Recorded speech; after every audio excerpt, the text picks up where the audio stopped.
ಈ ಕಡೆ ಬಿಜೆಪಿಯವರು ಕೂಡ ರಾಜೀನಾಮೆಗೆ ಪಟ್ಟು ಹಿಡಿದಿದ್ದಾರೆ. ಸಿಎಂ ರಾಜೀನಾಮೆ.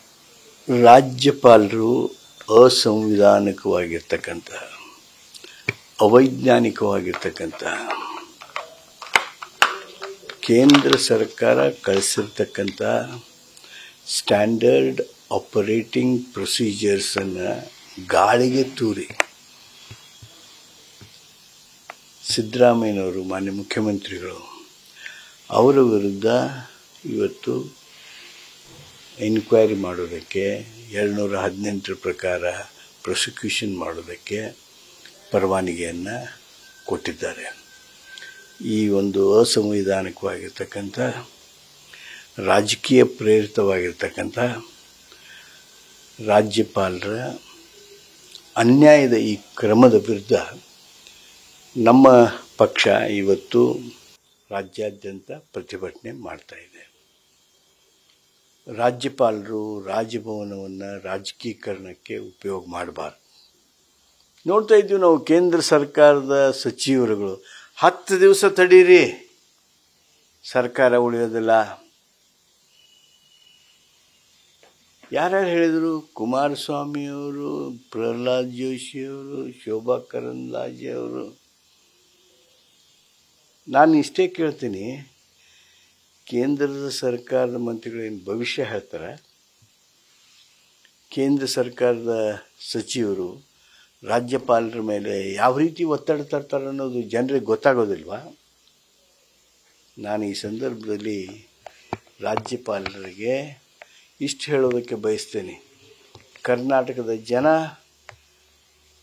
ಒಂದು ಸರ್ಕಾರವನ್ನು, ಜನಪ್ರಿಯ ಸರ್ಕಾರವನ್ನು ಬುಡಮೇಲು ಮಾಡುವಂಥ ರಾಜ್ಯಪಾಲರ ಪ್ರಯತ್ನಕ್ಕೆ ಸೊಪ್ಪು ಹಾಕೋದಿಲ್ಲ. ಮೈಸೂರಿನಲ್ಲಿ ಸೇರಿರ್ತಕ್ಕಂಥ ಜನವನ್ನು ಗಮನಿಸಿ ಆದ್ರೂ ರಾಜ್ಯಪಾಲರು ತಮ್ಮ ನಡವಳಿಕೆಯೊಳಗೆ ಬದಲಾಯಿಸ್ಕೊಳ್ಬೇಕಾಗಿತ್ತು.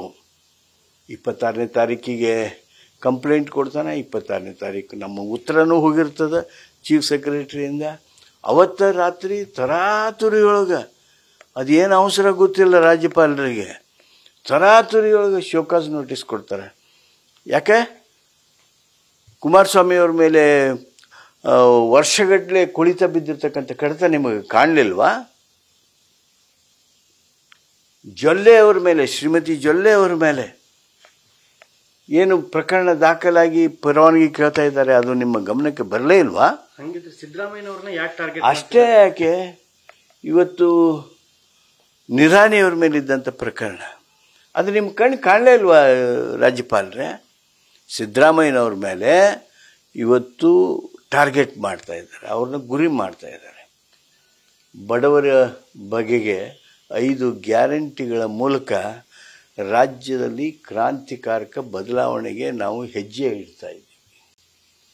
ಕೋಟಿಗಿಂತ ಹೆಚ್ಚು ಕುಟುಂಬಗಳನ್ನು ಬಡತನ ರೇಖೆಯಿಂದ ಮೇಲೆತ್ತಾ ಇದ್ದೇವೆ. ಇದು ಸಣ್ಣ ಕೆಲಸನ? ದಿಟ್ಟತನದಿಂದ ಹೇಳ್ತಾರೆ ನಮ್ಮ ಮುಖ್ಯಮಂತ್ರಿ, ಟ್ಯಾಕ್ಸ್ ನಮ್ಮ ಹಕ್ಕು, ಅನುದಾನ ನಮ್ಮ ಹಕ್ಕು ಅಲ್ವಾ? Where in a federal system, ಈ ಒಕ್ಕೂಟ ರಾಜ್ಯ ವ್ಯವಸ್ಥೆಯೊಳಗೆ ನಮಗಿರುವಂಥ ಹಕ್ಕುಗಳನ್ನು ನಾವು ಚಲಾವಣೆಯನ್ನು ಮಾಡಬಾರ್ದ? ಬರಬಿದ್ದರೆ ಹಣ ಕೊಡೋದಿಲ್ಲ, ನಿಯಮಗಳ ಪ್ರಕಾರ ಹಣ ಕೊಡೋದಿಲ್ಲ. ಯಾಕೆ? ಕರ್ನಾಟಕದವರು ಕಾಂಗ್ರೆಸ್ಸನ್ನು ಇಲ್ಲಿ ಆಡಳಿತಕ್ಕೆ ತರೋದ್ರ ಮೂಲಕ ಏನು ಅನ್ಯಾಯ ಮಾಡಿದ್ರ? ಸರ್, ಈಗ 20ಕ್ಕೆ ಸ್ನೇಹಂ 5, 21ಕ್ಕೆ ಅಬ್ರಾಹಿಂ ಇಬ್ಬರು ವಿಚಾರಣೆ ಬರ್ತದೆ. ಒಂದೇಳಿ ಏನಾದರೂ ಅನುಮತಿ ಕೊಟ್ಟರೆ ಎಫ್ಐಆರ್ ಆಗ್ತದೆ ಸಿಎಂ ಮೇಲೆ. ನಿಮ್ಮ ನಡೆ ಏನು? ಕಾನೂನಾತ್ಮಕ ಹೋರಾಟ ಮಾಡ್ತೀವಿ. ನ್ಯಾಯಾಂಗ ವ್ಯವಸ್ಥೆಯಲ್ಲಿ ನಮಗೆ ವಿಶ್ವಾಸ ಇದೆ. ಕಾನೂನಾತ್ಮಕ ಹೋರಾಟ ಮಾಡ್ತೀವಿ. ಜನರ ಏನು ನಿರೀಕ್ಷೆಗಳಿವೆ ಅವುಗಳನ್ನ ಪೂರೈಸಿ ಮಾಡೋದಕ್ಕೆ ನಾವು ಕ್ರಮ ಹಾಕ್ತೀವಿ. ಸಿದ್ದರಾಮಯ್ಯನವರು ರಾಜೀನಾಮೆ ಕೊಡಲ್ಲ ಸರ್, ಯಾವುದೇ ಕಾರಣಕ್ಕೂ. ಪ್ರಶ್ನೆನೇ ಉದ್ಭವಿಸೋದಿಲ್ಲ. ಈ ಅನ್ಯಾಯದ, ಈ ರಾಜಕೀಯ ಪ್ರೇರಿತವಾಗಿರ್ತಕ್ಕಂಥ ನಿರ್ಣಯಕ್ಕಾಗಿ ಈ ಮಾನ್ಯ ಸಿದ್ದರಾಮಯ್ಯನವರು ರಾಜೀನಾಮೆ ಯಾಕೆ ಕೊಡಬೇಕು? ಇದು ಬಿಜೆಪಿಯವರು ಕುತಂತ್ರ ಅಂತೀರಿ ಸರ್ ಸರ್ಕಾರವನ್ನು? ಇದು ಬಿಜೆಪಿಯವ್ರ ಕುತಂತ್ರ. ಕೇಂದ್ರ ಸರ್ಕಾರ, ರಾಜ್ಯಪಾಲರು, ಬಿಜೆಪಿಯ ಕೆಲವು ನಾಯಕರು, ಕೆಲವು ಸಿದ್ದರಾಮಯ್ಯನವರ ವಿರೋಧಿಗಳು ಮಾಡಿರ್ತಕ್ಕಂಥ ಷಡ್ಯಂತ್ರ. ಇದರಿಂದ ಒಳಗೆ ಕಾಂಗ್ರೆಸ್ನವರಿಗೆ ಖುಷಿಯಾಗಿದೆ ಅಂತೆ ಬಿಜೆಪಿ ಅವರು ಹೇಳ್ತಿದಾರ? ಅಲ್ಲ, ಅವ್ರು ಹೇಳ್ತಿದ್ದಾರೋ. ಅದು ನಿಮ್ಗೆ ಇಷ್ಟ ಹೇಳ್ತೀನಿ, our cabinet is solidly behind Siddaramaiah. ಎಲ್ಲ ಮಂತ್ರಿಗಳು ಸರ್ವಾನುಮತದಿಂದ ಮಾನ್ಯ ಸಿದ್ದರಾಮಯ್ಯನವ್ರಿಗೆ ಬೆಂಬಲ ಕೊಡ್ತಾ ಇದ್ದೀವಿ. ನಮ್ಮ ಶಾಸಕಾಂಗ ಪಕ್ಷ ಇವತ್ತು ಒಗ್ಗಟ್ಟಾಗಿರೋದನ್ನು ನೀವು ಗಮನಿಸ್ತಾ ಇದ್ದೀರಿ. ನಮ್ಮ ರ್ಯಾಂಕ್ ಆ್ಯಂಡ್ ಫೈಲ್ ಪ್ರತಿ ತಾಲೂಕಿನಲ್ಲಿ, ಪ್ರತಿ ಕ್ಷೇತ್ರದಲ್ಲಿ ಇವತ್ತು ಜನ ಎದ್ದು ಪ್ರತಿಭಟನೆ ಮಾಡ್ತಾ ಇದ್ದಾರೆ. ಇದು ಅವ್ರಿಗೆ ಸಹಿಸೋದಕ್ಕೆ ಆಗ್ತಾ ಇಲ್ಲ. ಪಕ್ಷ ಸಭೆ 22ಕ್ಕೆ ದೆಹಲಿ ಹೋಗ್ತಾರೆ. 22ನೇ ತಾರೀಕು ಶಾಸಕಾಂಗದ ಸಭೆ ಇದೆ. ಅವತ್ತು ನಮ್ಮ ಕ್ಯಾಬಿನೆಟ್ ಸಭೆನೂ ಇದೆ. ಏನು ಸರ್ ಸ್ವಲ್ಪ ಭಾಳ ಗಂಭೀರ ಚರ್ಚೆ ಆಗ್ತದೆ.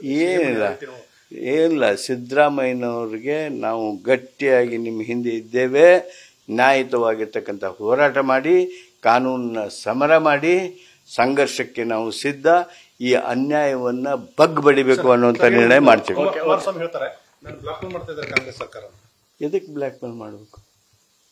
ನಾವೆದಕ್ಕೆ ಬ್ಲ್ಯಾಕ್ ಮೇಲ್ ಮಾಡೋಣ್ರಿ ನಿಮ್ಮನ್ನು? ನೀವು ಬ್ಲ್ಯಾಕ್ ಮೇಲ್ ಮಾಡ್ತಾ ಇದ್ದೀರಿ ಸಿದ್ದರಾಮಯ್ಯನ ಅಷ್ಟೇ. ನ್ಯೂಸ್ ಫಸ್ಟ್ ನಿರ್ಭೀತಿಯಿಂದ ನಿಮ್ಮ ಪರವಾಗಿ.